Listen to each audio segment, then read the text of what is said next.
माँ दुर्गाजी की 9वीं शक्ति का नाम सिद्धिदात्री है। ये सभी प्रकार की सिद्धियों को देने वाली है। नवरात्रि पूजन के 9वें दिन इनकी उपासना की जाती है।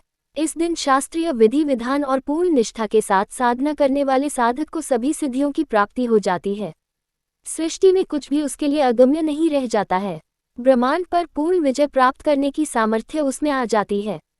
माँ सिद्धिदात्री भक्तों और साधकों को ये सभी सिद्धियां प्रदान करने में समर्थ हैं। देवी पुराण के अनुसार भगवान शिव ने इनकी कृपा से ही इन सिद्धियों को प्राप्त किया था। इनकी अनुकंपा से ही भगवान शिव का आधा शरीर देवी का हुआ था।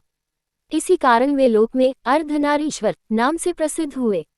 माँ सिद्धिदात्री 4 भुजाओं वाली हैं। इनका वाहन सिंह है। ये कमल पुष्प पर भी आसीन होती हैं।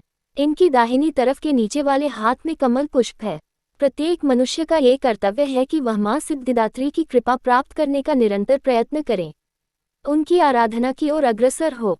इनकी कृपा से अनंत दुख रूप संसार से निर्लिप्त रहकर सारे सुखों का भोग करता हुआ वह मोक्ष को प्राप्त कर सकता है। नवदुर्गाओं में माँ सिद्धिदात्री अंतिम है। अन्य 8 दुर्गाओं की पूजा उपासना शास्त्रीय विधि विधान के अनुसार करते हुए भक्त दुर्गा पूजा के 9वें दिन इनकी उपासना में प्रवृत्त होते हैं।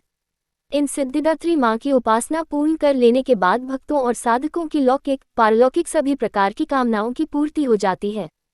सिद्धिदात्री माँ के कृपा पात्र भक्त के भीतर कोई ऐसी कामना शेष बचती ही नहीं है जिसे वह पूर्ण करना चाहे। वह सभी सांसारिक इच्छाओं, आवश्यकताओं और स्पृहाओं से ऊपर उठकर मानसिक रूप से माँ भगवती के दिव्य लोकों में विचरण करता हुआ उनके कृपा रस पीयूष का निरंतर पान करता हुआ विषय भोग शून्य हो जाता है।